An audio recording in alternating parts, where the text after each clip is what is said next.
Welcome to the Social Living Podcast.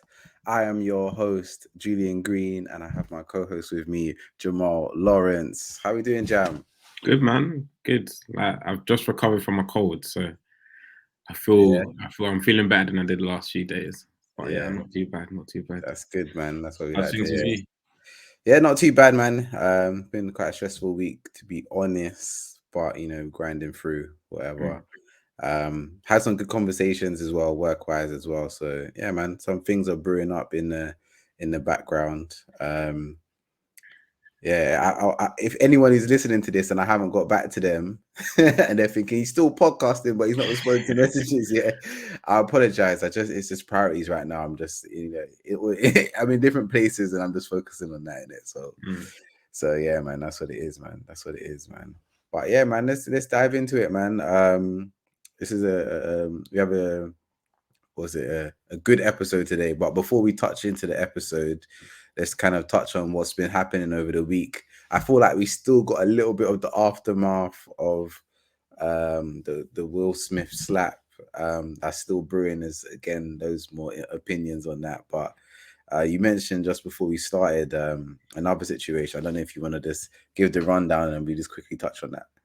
Yeah, so I've seen it fly around social media and Twitter over the last few weeks, but today was it Wednesday? What day are we on? Wednesday, the 6th of April. It was trending again on Twitter, and I was the first time I've seen what's the Twitter feature where they have rooms? Is it like a rooms chat? Oh Right, yeah, called Spaces. spaces. Yeah, Spaces, yeah. So spaces. first time I've seen a group of people jump on that and actively use it, which was good to see. But it was around Krept, from Krept and Conan and his ex-partner, his baby mum, Sasha, I think her name is. So topic come up. I'm not sure where this information was sourced, but it was sourced from somewhere and it hit all the blog sites saying that Krept only pays for part of the childcare for their daughter. And that, yeah, that started a lot of conversations around whether he should be paying all of it, considering his financial wealth, or is it right for him to only play part? Um, Interestingly, his ex partner, his baby mum, actually came out on Instagram stories and said that basically thanked him for the work that he's done for her and made sure that she is now in a financial situation to not have to worry about paying her own childcare for her own daughter. Like she's been set up by him whilst they were together and still looks after herself and the little daughter as well. So basically backing up Krep's position on only paying part of the childcare, but also taking accountability on why that is, which is good to see. But Mm. still, people had things to say, even though Yeah, she kind of people. covered up. There's still people in the comment sections on Twitter, obviously the spaces as well. People are running Yeah, their mouths saying that shouldn't be the case, but yeah, it's you know what it interesting. is. That's where sometimes social media can be such a toxic place because like some people probably fresh out of uni, never been in a relationship, don't understand what co-parenting is about. I don't even know like co-parenting is like. Do you know what I mean? And we both got children or whatever. So it's like it's we don't understand the dynamics of it. Do you know what I mean? We don't know all the facts, but you know that people will take the situation, take it as their truth and give their opinion, but they've never even experienced um what it's like to kind of go through this. You know what I mean? Mm. Like, how would you feel if you have set up your ex-girlfriend, you've set her up, in a way where she can be independent and can pay, you know, childcare all by herself, kind of thing, because she earns enough money to do so, Mm. and she might have full custody. Why, like, is that an issue? Mm. She is where she is because of you, isn't it? I don't know. Mm. Yeah, I can only agree with what they've said. Like they've backed the couple themselves to come out and back their choices, and I can only agree with it. Like Crep's Mm, obviously been, I guess, really humble within the situation. They parted ways, but whilst they were together, and still now, he still had her best interests at heart, and it's admirable because you see a lot of relationships end and split, and it's a bit messy. And there's issues in that way, but they're able to, well, it looks like they're able to co-parent effectively. and she's in now, like you said, in a position to look after her daughter and pay for part of the childcare, and is able to evenly split that bill, which like we both know how costly that can be. So to be in a situation where she feels comfortable to do that is good on both parts to be in that space. Yeah, yeah. I think as long as the childcare is being paid for, that's the main thing. No one isn't being stressed. No one isn't overworking themselves or whatever it is. Then I don't see any issue with it. And you made a good point about, relationships kind of ending, going sour, and kind of ending on a bad note. But I feel like it's a good segue into like kind of touching back onto like the Will Smith and Jada Pinkett situation, because I feel like so many people had opinions on that relationship, but only Will Smith can demonstrate how much he loves Jada and vice versa. You see a lot of stuff like, how can you defend, your wife and she cheated on you, or she had an entanglement and whatever, but like, why don't they separate and all this other stuff? If it was me in that situation, I would separate and blah blah blah blah. But really and truly, the majority of us haven't had like a high net worth marriage. What does that even look like? Do you know what I mean? Let's say, Will Smith's worth 300 million, Jada's worth 100 million. Like, their love is Dynamics are going to be a different. different. Huh? The dynamic's different. It's a different dynamic. The whole dynamic's way different. Like it has to be love that keeps them together. But some people just feel like, people can't make mistakes, can't, evolve over the relationship. And then you'll soon see as well, like, the longer time you spend together, there's just different tests that you have to achieve, and everything you may have had in mind about a relationship is going to change. It's going to change you forever. Like, it's the same way about anything. It could be like, same with like, let's say football, what you might have predicted in your mind what the football industry is like, it was way different, the reality. Or what you might think business is like, going self-employed, like whatever situation you're going to, sometimes you have like a full sense of reality about what the actual situation is, and you get tested differently. But yeah, I didn't want to kind of stick on the Will Smith and Jada thing too much, but yeah, I just wanted to like add that 2 pence in there about relationships and stuff, because I think it was quite fitting. So yeah, man, big up Crept and Sasha. They're handling their kid situation. Will Smith and Jada, they'll sort it out, and they'll probably still be together at the end of it. Don't make judgments on situations you have no idea about. Do you know what I mean? So big them up too. But yeah, man, let's get this cracking, man. Today's episode 32. I can't believe we're 32 episodes in. I feel like, what are we? Are we now like? Are we like? What's it called? Are we big boys in the game now or something? Like, I don't know. Like, where do we stand? Like 32 episodes. Yeah, man. We're leveling up. We are leveling up. And it's good. It's good to see the progress as well. Like 32. These are the only the podcasts that we've counted as well. There's been more ad hoc ones on stereo that we've done, and yeah, we've been going for a good up to, it's nearly a year now. Yeah, coming up to a year. Yeah. I'm definitely gonna I feel like, because it's hard to kind of track where the unofficial ones started, I feel like we definitely got to do a year episode when we get to it, and we're definitely coming up to it. You can tell we missed a couple of weeks, so obviously if we're doing it every week, we should be 52 weeks. But it is coming up soon, and yeah, you'll see what we've been doing, and we'll probably even try and get some highlight reels of like what we've done. So yeah, man. But yeah, man, big up this episode, how to create the perfect Instagram content plan.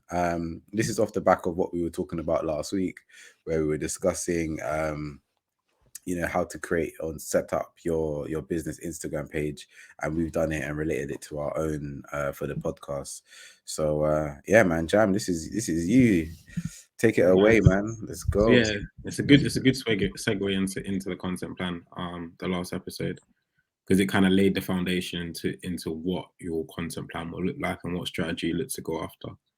But yeah, the content plans can vary, and it depends on budget. Some companies or agencies might have softwares to do this. or some people might use a spreadsheet.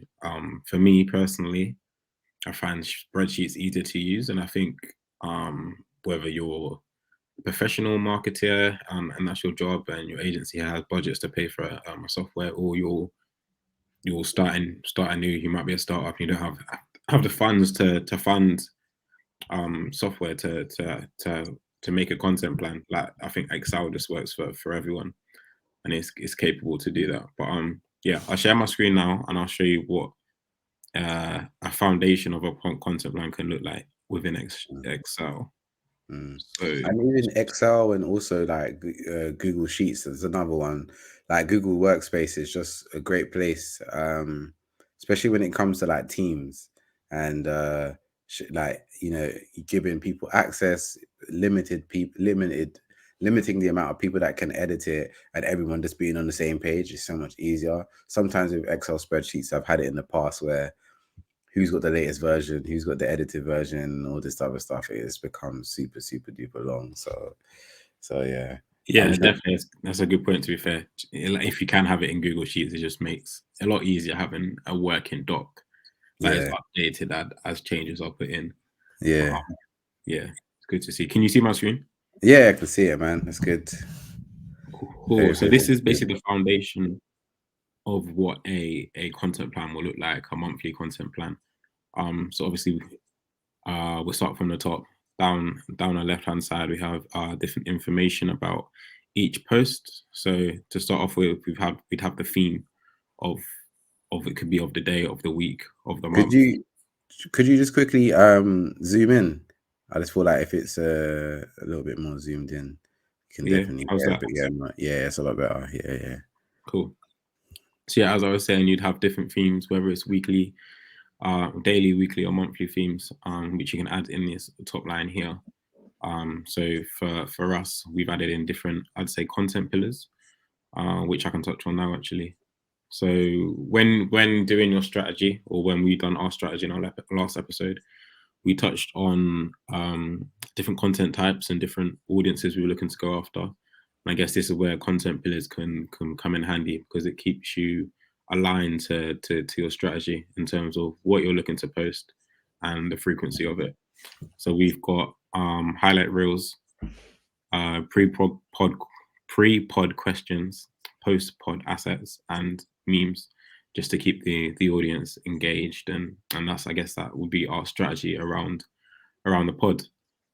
So if it was for fashion, it could be something different. It could be get ready with me reels.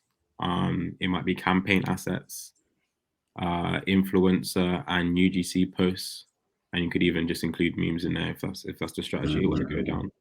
Yeah, Yeah, it looks good, man. I was just gonna add on to that as well, because you know, I feel like sometimes if you're new to this as well, some people don't even include meme as like a strategic post or anything. Like there's no thought that kind of goes behind it, but um there you do require some kind of wit, and I feel like a lot of the brands that today that are quite successful, I feel a lot of them have a lot of wit about them. Like people like Lidl, for example, like they always pop up on my feed, especially on LinkedIn. They're commenting on different, like they'll comment under Tesco's and Sainsbury's, and they're dropping their memes, whether it's about food, drivers, or you know, cheaper products, whatever it might be. And yeah, I just wanted to say like your memes is a good part, and it can just like break the ice for your audience a little bit as well. So you don't want to be always be taken too seriously. yeah. I think it's a good part of a strategy. You don't want all your content to be memes if you're looking to if you're looking to brand or market something. But it's a good way to gain engagement on social. As we've spoke about previously, organic engagement, organic reach is low. So finding a way to gain engagement from your audience is preferable, and memes are a good way to do that. And the more people engage with your content, the more likely they will see it. You'll often see that memes often get higher engagement rates and reach than campaign posts, for example, organically. So it's a good strategy. And if you look at the likes of Boohoo, Gymshark, and you go through their posts and their engagement, you often see that the memes are their highest engaged posts, and they use that as part of their organic strategy, as I said. So when it comes to campaign time, more people are seeing that campaign content organically, which just requires less budget to boost it, essentially. Yeah, but then going on from the content pillars, we go into the dates. So the content plans split day by day. If you were posting multiple times a day, it would be just simple case of highlighting the columns and rows and pasting them underneath, so that you can have two different sections to put two different posts or three different posts, or how many it might be. So just to go down as well, depending on your strategy, whether you have budget for posts or if it's going to be organic, we normally have a section. You normally have a section here. There we go. That's working. Which kind of tells yourself, and if you've got a few other people working on the account, the strategy or the budget, whether it's organic or paid, and the status of the ad, which is good to know, because a lot of the times where I found working agency side, when you've got multiple people on an account, some people will boost the same post twice, not knowing someone else has done it already, or no one would have boosted the post if it is a paid post, assuming that someone has already done it. So having this kind of feature in it kind of keeps things clear, and everyone's along the same path in terms of what's been done to that post. Should we just give a quick breakdown as to why someone might want to go and boost a post as opposed to it being organic?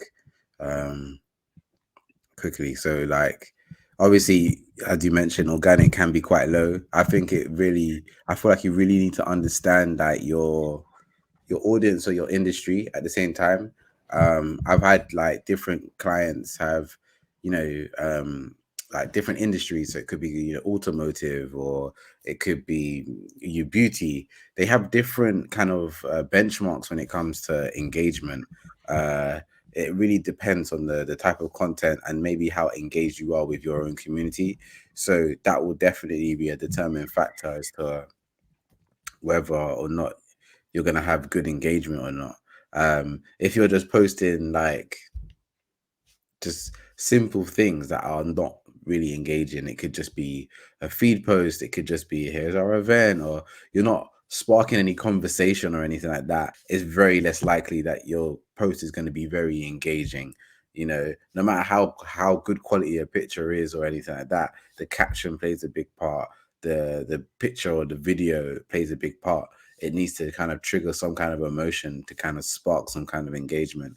So you're definitely going to need to have that in mind. Obviously, you want to share certain information, but not everything you send out requires the engagement, and you're not going to get it. And you have to understand that sometimes the algorithm, the way it's set up, is if they show your content to, let's say, 50 people, if no one's commented, they're not going to show it to more. If no one's liked it or stared at it for longer than a certain amount of time, or commented or liked it, whatever, then it's just not going to be shared more. So you have to understand that the way the algorithm is set up is for it to, you need to really trigger people, and then you can get all the timings right, everything like that, but if your content's not actually good enough, you're not going to get the engagement. So that, I feel like sometimes that's misunderstood by a lot of clients. I don't know if you had that in the past. No, definitely, and yeah, like you said, you're not going to get the engagement if the content's not right, and it's a good indicator. It's good because you get that instant feedback. You might spend hours putting a lot of effort into a piece of content, but then it doesn't get the engagement. It might not be the right approach. The visual aesthetic of the post might not be right for the audience. There might be too much information. There might be too less of information. But it's good that people see it as a hindrance, and you often see the story of Instagram not supporting small businesses, rare. But it's just a good indicator that your post isn't performing because you're not creating the right assets, the right creative post for your audience to engage with. So it might just be something as simple as including a CTA within your caption, or adjusting your caption to make it more social friendly. That might be the game changer. It might not be the asset, but definitely playing around with the two to try and get more engagement is probably the way forward. Yeah. And a CTA, for those who don't know, is a call to action. So that could be, like purchase here, or like this, comment, or go and do something. So yeah, bear that in mind. I think obviously for the podcast, we're not putting any money behind it in that way. So everything that we will be doing for sure is going to be organic first. I like to have the organic first and then try and build from there. And I think one of the key words from our last episodes was community, and that's what we're trying to build here. And we want to try and build that as organically as possible before we start boosting any posts or anything like that. So yeah, I feel like that's our approach. Yeah, just to touch on that as well. Some people starting out might actually have budget to boost posts, and I guess how you'd split that budget, or how you'd boost that budget, will determine your end goals, like what you want from this. I'd highly recommend, if you are starting out, just going for brand awareness. You want as many people to see your content and your brand as possible. So when you are boosting, I definitely go for the reach objective. And as we spoke on the last pod, you want to kind of create a funnel process. So you've got brand awareness as top of the funnel, and then you might have engagement as you go down the funnel, and then with link clicks and conversions as you reach the end of the funnel. So if you can create a paid strategy around it alongside your organic content, you will hopefully see growth quicker than an organic route. But obviously not everyone has budget to do that. But yeah, that is the ideal. Okay, so going down to the next section of the content plan, we have our time of posting. So if you go into your Instagram insights on the app, or you can do it in the Creator Studio on desktop, you can find out what time your users are most active on the platform. And I definitely suggest tailoring your content posting times around that. Oftentimes it's in the evening, but people always miss out mornings as well. And you see a lot of people that are doing well. For example, Stephen Bartlett. We seem to reference him each pod, but I've chucked him in again. He'll vary his posting time. He'll always post 6 a.m. in the morning, so when people wake up, they've got that content in their face straight away. And that mainly is tailored around the content he's posting. A lot of it's around mindfulness and becoming a better your best self, and it's kind of like that morning motivation, which people want to see in the mornings, and you tend to get engagement that way because it's the right time, it's the right type of content, and it resonates with that audience. But I was gonna say 100%. Like, I'm backing that up. Like, even before I even kind of got into social on a professional level, we used to target like commuters. It was just, it's a thing. So like from 6 a.m, if you can get hit with an ad, if you can hit people with an ad whilst they're on their commute, whether they're watching their videos, they're gaming, they're doing whatever it might be, if you can hit them with their ad, you're definitely in the right path. So I think a lot of people just kind of they do focus on evenings because a lot of downtime, family time, things like that, and that's where they think they'll get more eyeballs. But you can't discredit like morning commutes and things like that, because as we definitely get back to somewhat normal and living with COVID, people who are commuting, especially in cities. So obviously for you, Jam, you're in Gloucester, your commute's not going to be like, yeah, I'm on the phone. But in London, it's a big deal, and you're definitely missing a trick if you're not doing that already, especially in the cities. So yeah. No, for sure. And then that just goes down to looking in your insights, and you'll be able to see within your demographics and your locations where your followers are from, what cities they're from, and you can kind of base your content around that. So if your followers are from big cities, like Julian says, their commute will be very mobile friendly. Their phones will always be in the palm of their hands, because that's just the commute in London compared to someone in a smaller city like myself, who won't have access to their phone when commuting. unless on public transport. But yeah, another good point there. Going on to the caption then. So this is as we spoke in our last episode, this is where your tone of voice and just your brand image and your brand tone comes from, is how you decide to write your captions. And as we spoke about before, like people often overlook a serious approach to this, and they might just write in the same tone as they speak. If the way you speak isn't the way your audience speak, it's going to be hard for them to resonate and connect with what you're trying to sell or what you're trying to talk about. So as we spoke, we said the most important thing about whatever you do on social is understanding what your audience is about, what makes them tick, what works for them. And once you do that, you can kind of tailor your tone of voice around that.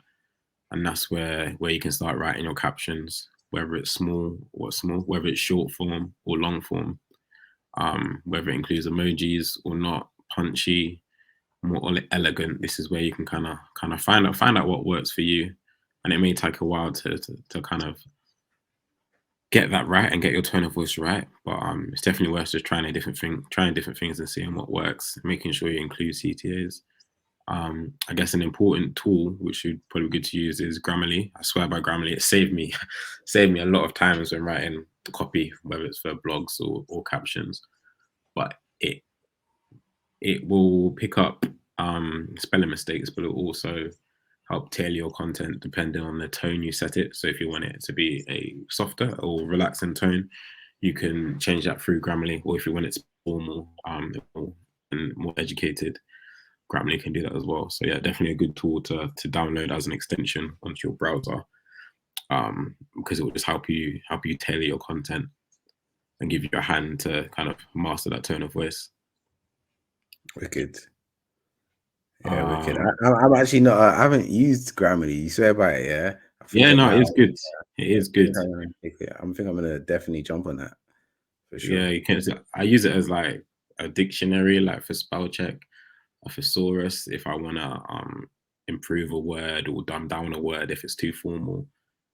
Definitely, yes. It makes my life a lot easier when writing captions and copy. Makes sense. Okay. And then we go into hashtags. Interestingly, I keep forgetting his name, you know. The head of Instagram, I want to say Missouri. Adam Missouri. Yeah.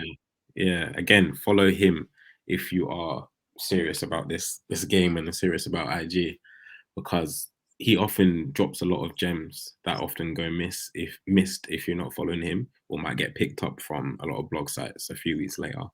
But if you can hear the information from the horse's mouth, as soon as he drops it, it's only going to benefit you and the brand you're trying to grow, or whatever you're trying to do on social media. But he recently mentioned that hashtags have minimal effect when it comes to reach, which was interesting because everyone that's used social has kind of, for the last few years, has kind of seen hashtags as an important part of, I guess, social media CEO, essentially, in terms of growing that reach organically. Did I say CEO or SEO? You said CEO. Yeah, SEO, sorry. SEO. And yeah, as part of growing that reach organically. But he said that's not the case. He said hashtags will have minimal effect, but include them if you wish, if it's part of the brand image, or if you're trying to grow a hashtag for some reason. But you can also use a tool called Hashtagify, which does hashtag research for you. You can do this manually through the app by just searching hashtags. But if you were to type in, say, you had a car sales company and you wanted hashtags around BMWs, if you were to type in BMW within Hashtagify, it would give you the search quantities or the quantities of posts around that hashtag, but then also give you relevant posts that you can post with the BMW hashtag. So it might be hashtag BMW, hashtag BMW lovers, and it'll give you like the common hashtags used with the main BMW hashtag. So if is what I've always said throughout my career in social, you might not see much from from using hashtags, but you're not going to see a disadvantage from using it. So I definitely use it if you can, and do your research, and you might see a small uplift at one follow you might gain. Might be the change. It might be a follower that posts your post on stories, and then it's then seen by a different audience, and that might be the way you grow more organically. So I definitely include it if you can, even though he has said that about the reach being minimal. I think I feel like I saw a lot of people, especially like me, kind of being in that space. So I follow a lot of people that voice, their opinions on social media, and I seen a lot of people. When Adam did say that a couple of weeks ago, I saw a lot of people saying, yeah, like, don't use this, don't take a hashtag strategy on, and all these other things. But I feel like if your main goal is community, I think a hashtag for your community is very important.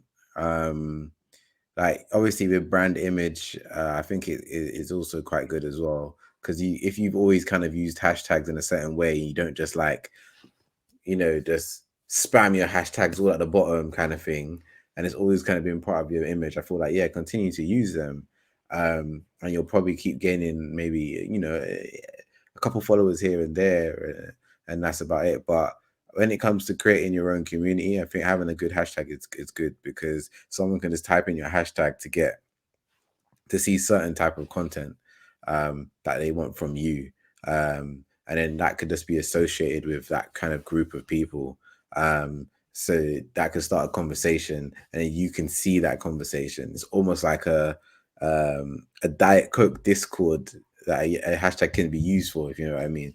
And you can just have certain conversations, and that's where we see things trending on like Twitter and stuff. So hashtags are still quite important and has a role to play. But if you're thinking that this is going to get you reached, and it's going to open up all these doors of different communities, and you're going to be seen and stuff, it's probably not going to, it's not going to be like that. So yeah, I think we need to just understand and decipher the different importance. Like, it's not going to have the same importance that you might think, but it's still important, especially when it comes to community.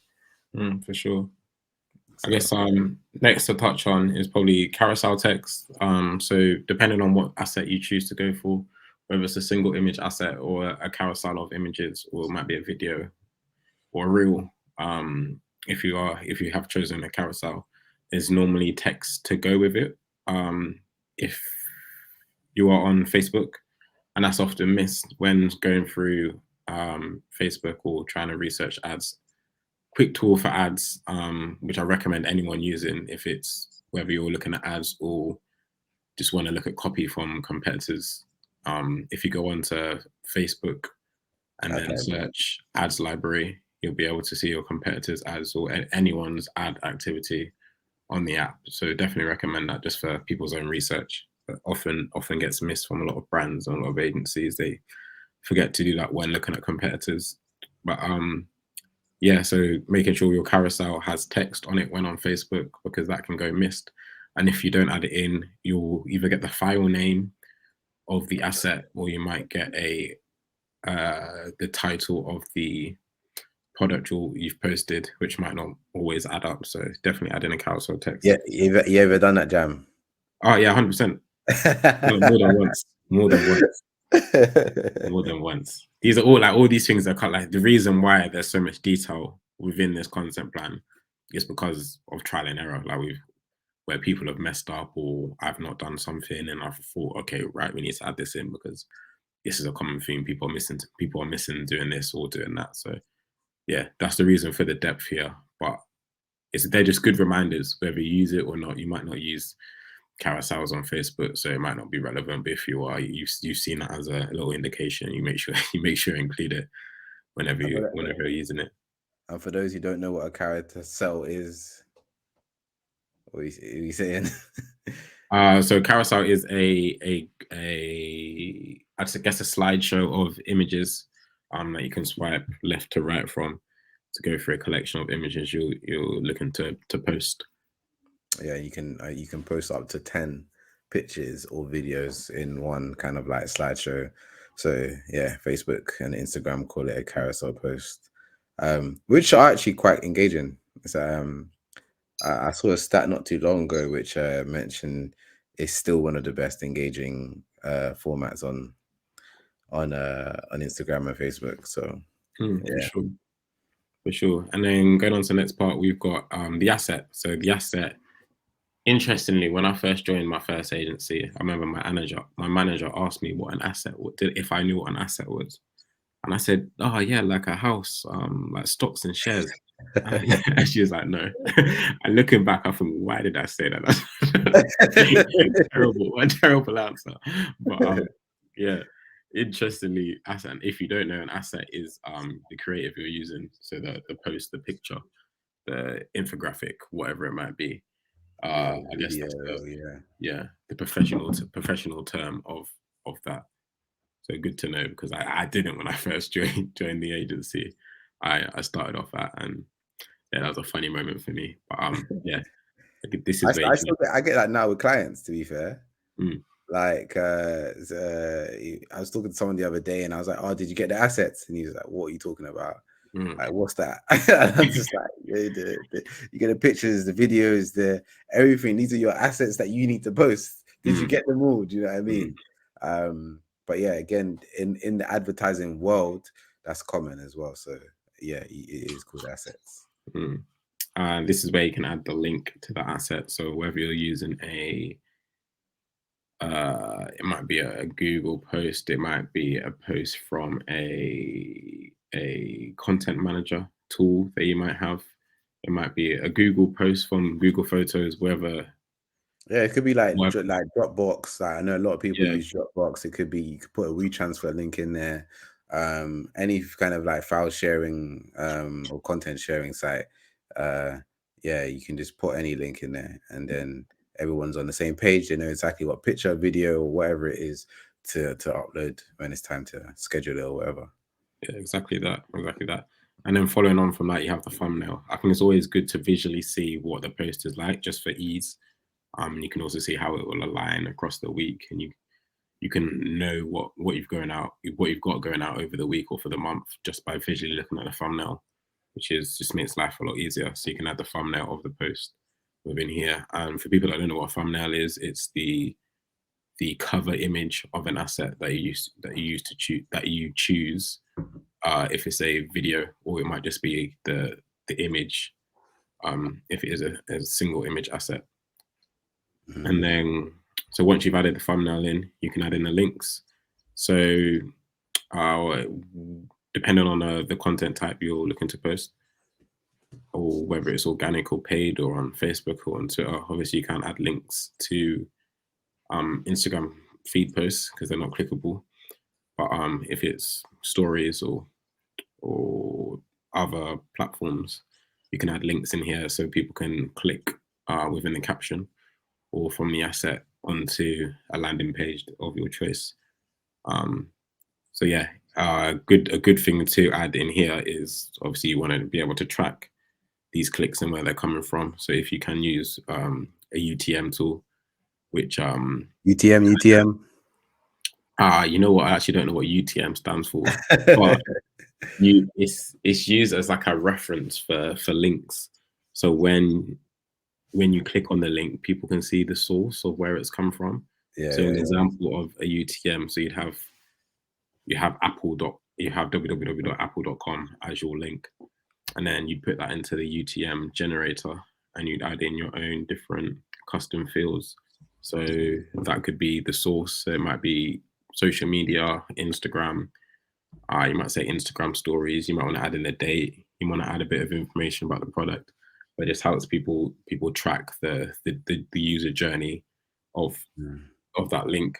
And then if you can add it into a trackable link software, Bitly is a good example of that.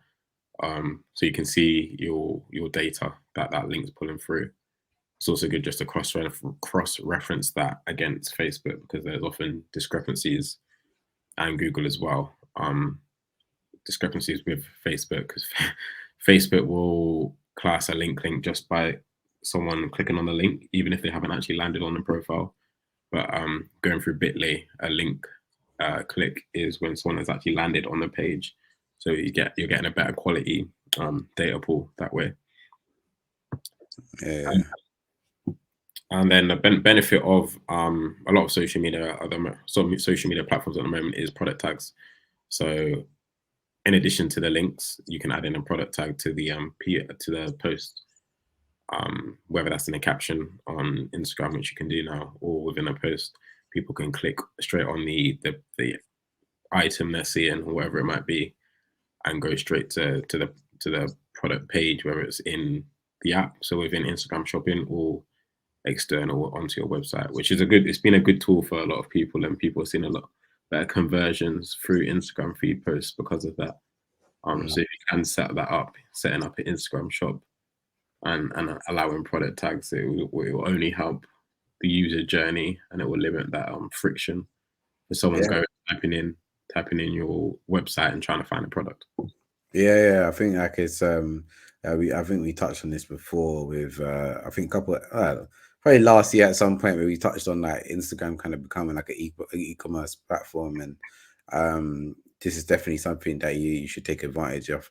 So if you are selling any kind of product, go ahead, man, create your shop on LinkedIn, on Instagram, and take advantage of product tags. It can only help. I've done this already for a few clients, and they see great benefit from it. And you can link it up so it goes straight to your website and things like that, and people can make purchases. It just makes that user journey for your potential customers or clients to easily kind of purchase or make bookings and different things like that. So 100% take advantage of that.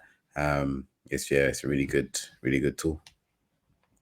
And then in addition to the tags, you've got people tags, so profile tags, some people might call it, but tagging the people within the image you're posting. So it might be if it's a fashion brand or any kind of consumer brand, it might be the model that's chosen within the asset. It might be the photographer. It might be the stylist. There's loads of different routes you can go down. But just tagging, I guess, giving credit to the people that's in the post. So yeah, definitely do that if you can. And then we go on to like the ad section of this. So as we spoke about at the start of the pod,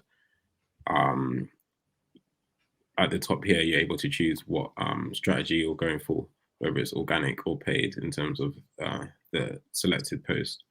So here you can add in the budget of the ad of the post, the ad objective, whether it's reach for awareness, engagement, video views, link clicks, conversions, whatever it might be. You can add it in there just so everyone's on the same page when it comes to publishing the ads, or just when reporting. And then you've got targeting, so who you're looking to target. So again, when in our last podcast, we kind of highlighted the importance of identifying your target audience, because when it comes to advertising, you'll definitely want to know what that pool of people looks like and who to target, just so your ROI, you can try and get the best ROI you can possibly get. So yeah, adding that bit of information within there. But yeah, I guess that kind of goes over what a week by week, day by day, month by month content plan can look like on social. So that's gone into a bit of depth into what each post can contain.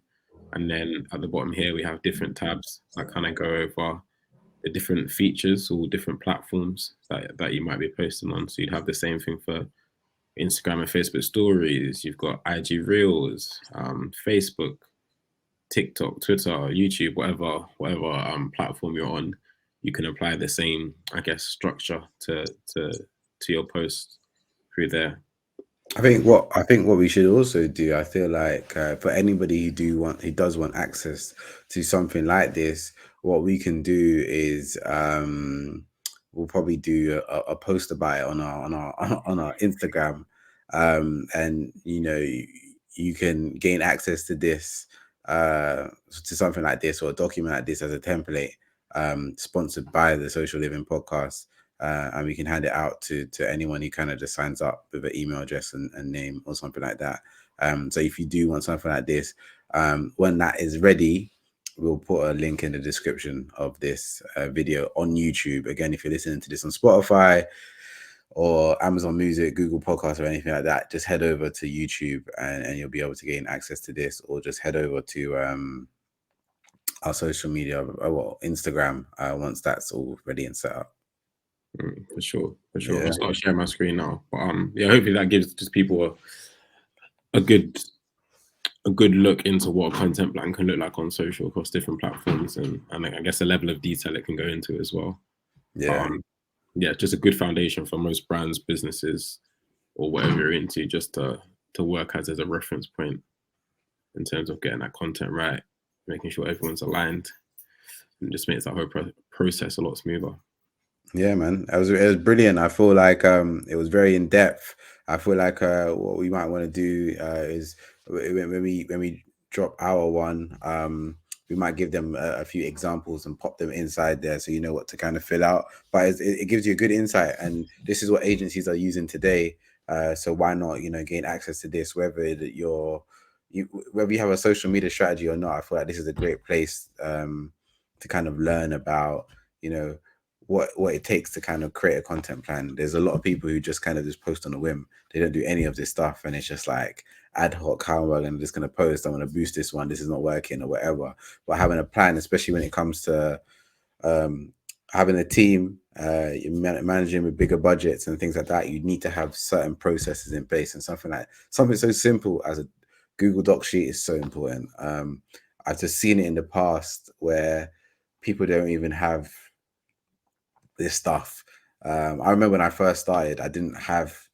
I first started as campaign management, and I needed a Google Docs. I had to create one, and then I started having different people working on campaigns with me, so I had to have a Google Doc sheet. And I remember the business at the time was like, you have to be careful with that. You could get hacked.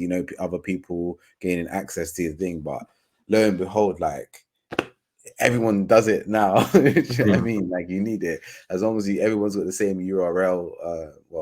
URLs, and they're within the business or the same domain. You're probably pretty good. So yeah, it's really important to have good processes when it comes to content. Like, it's not easy. And again, I know I need to use something like that for myself. When it comes to like personal branding and things like that, you're probably going to need a content strategy as well and a content plan. So when you're going to post, how you're going to post, break it down, long form content, break it down, and you got posts for the next couple of weeks or days or whatever. So yeah, it's really important. So yeah, man, thanks for that, Jam. I think it was really, really good. You could gave some good insight into what it takes to create a content plan. So hopefully a lot of people had a lot of takeaways from that. And yeah, man. Yeah, it's good. It sounds like a lot of depth, and we have like dived into it quite a bit. But honestly, just spending maybe an hour, 2 hours a week trying to finalize what a content plan might look like will save you time in the long run.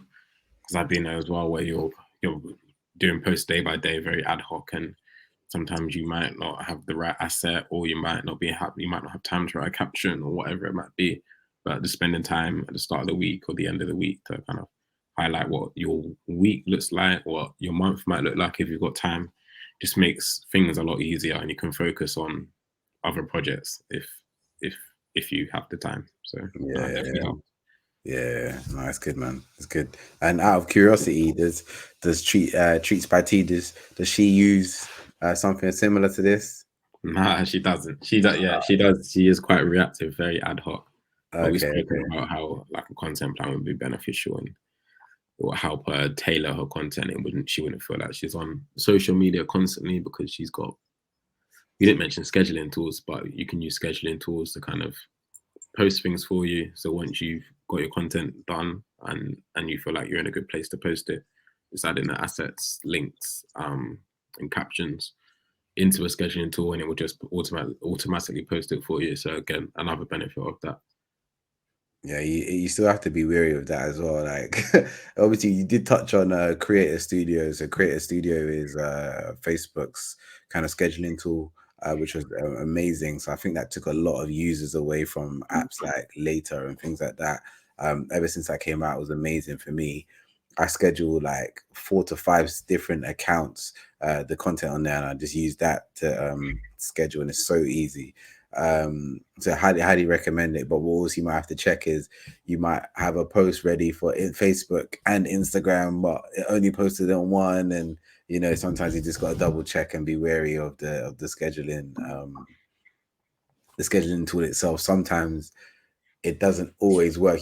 There's human error that's involved as well, and you just gotta yeah, kind of double check that as well. I'm not sure, have you, like, when you use scheduling apps, have you ever felt like I've had this in the past where whenever we use the scheduling app, the engagement doesn't, like, I've used like something like Later, and the engagements are terrible whenever we use the scheduling app, but when we post it from our phone, like, same content, and it's like, yeah, instantly getting likes, getting comments and stuff.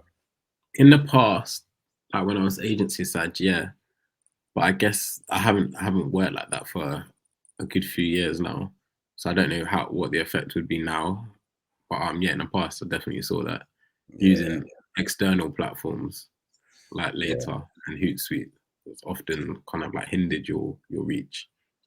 Yeah, I don't know what that is. I don't know if that's got anything to do with Facebook's algorithm or anything like that. But obviously, when Facebook come out with their own platform, it makes sense for it. They want you to use that. So if you are using any third parties, it might be like delays or whatever. So I can't say I've noticed it recently, but definitely when like maybe 18 months ago, I saw it a lot. Like, especially when I was like winning clients, and we're using a scheduling app to kind of keep the consistency of what they've been posting, just to maintain it, and suddenly engagement drops off a cliff. But yeah, man, we'll have some more topics and questions, and we'll touch on more things for social media next week for sure.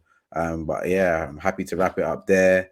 Don't forget to like, subscribe, follow us, especially if you're listening to this via any of the social media platforms or any of the audio platforms. But yeah, this is definitely one for YouTube. So if you have been listening to this on Spotify, head over to YouTube so you can get the visuals for this. And we've been working on that. We've been trying to level up. So I appreciate everyone that's been on this journey. And yeah, man, that's us. We out. It's a wrap.